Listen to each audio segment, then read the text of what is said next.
নমস্কার বন্ধুরা, রয় studio YouTube চ্যানেলে আপনাদের স্বাগত।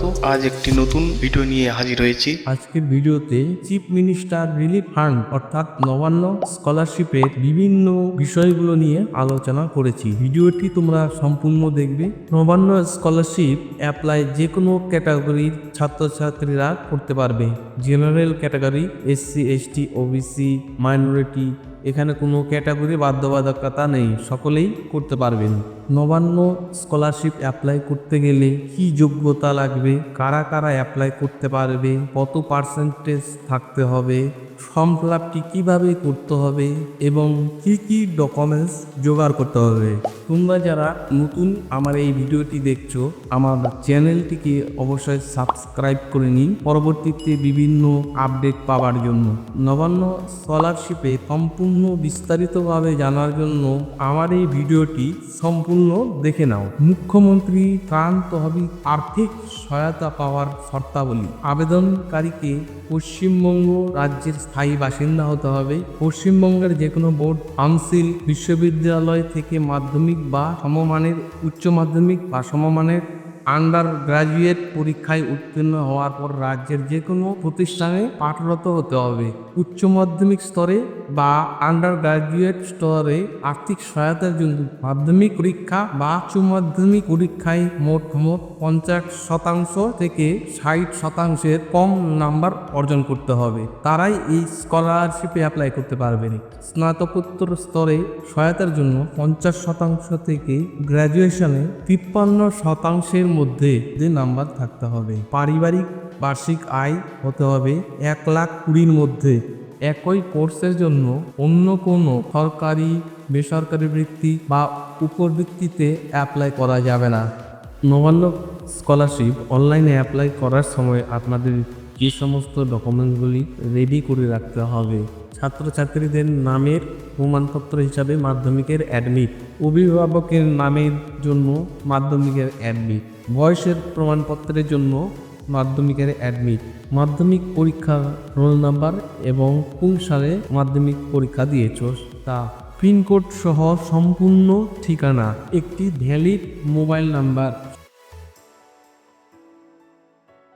স্টুডেন্টদের ইমেল আইডি, ছাত্রছাত্রীদের নিজের সেভিং অ্যাকাউন্ট যার মধ্যে অ্যাকাউন্ট নাম্বার, আইএফসি কোড, ব্যাংকের নাম এবং শাখার নাম স্পষ্ট বোঝা যাবে।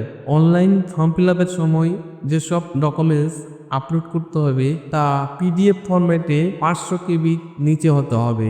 ছাত্রছাত্রী পারিবারিক আর্থিক দুরবস্থা ও বর্তমান কি করছে জানিয়ে মাননীয় মুখ্যমন্ত্রীকে নিজের হাতে লেখা একটি আবেদনপত্র, যার মধ্যে সম্পূর্ণ ঠিকানা ও মোবাইল নাম্বার এবং ইমেল আইডি উল্লেখ থাকবে। মুখ্যমন্ত্রীর উদ্দেশ্যে নির্বাচিত স্থানীয় জনপ্রতিনিধি, সাংসদ বা বিধায়কের সুপারিশপত্র, পারিবারিক বার্ষিক বা মাসিক আয়ের ক্ষেত্রে, ব্লক এরিয়ার ক্ষেত্রে বিডিও বা যুগ্ম বিডিওর শংসাপত্র এবং মিউনিসিপ্যালিটির ক্ষেত্রে এক্সিকিউটিভ অফিসারের আয়ের শংসাপত্র এবং মিউনিসিপ্যাল কর্পোরেশনের ক্ষেত্রে ডেপুটি কমিশনার অথবা ঊর্ধ্বতন অফিসারের আয়ের শংসাপত্র তৈরি করে নিতে হবে।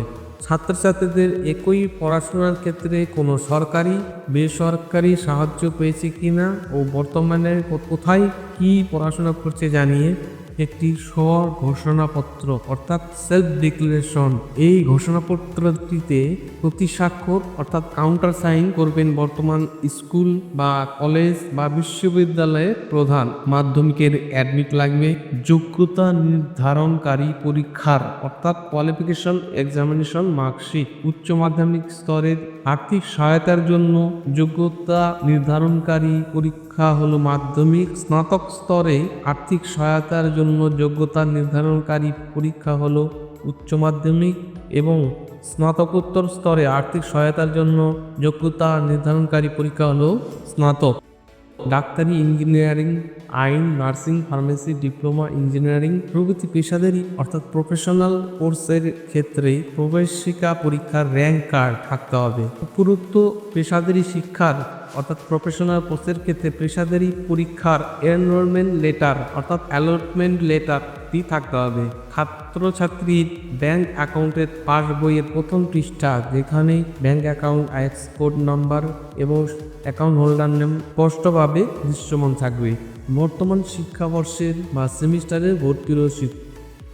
নবান্ন স্কলারশিপটি অনলাইনে অ্যাপ্লাই করতে যদি তোমার কোনো সমস্যা হয়, তাহলে এর পরবর্তী ভিডিওতে স্টেপ বাই স্টেপ কীভাবে অনলাইন নবান্ন স্কলারশিপটি অ্যাপ্লাই করবেন তা সম্পূর্ণ বাংলায় দেখিয়ে দেব। ধন্যবাদ।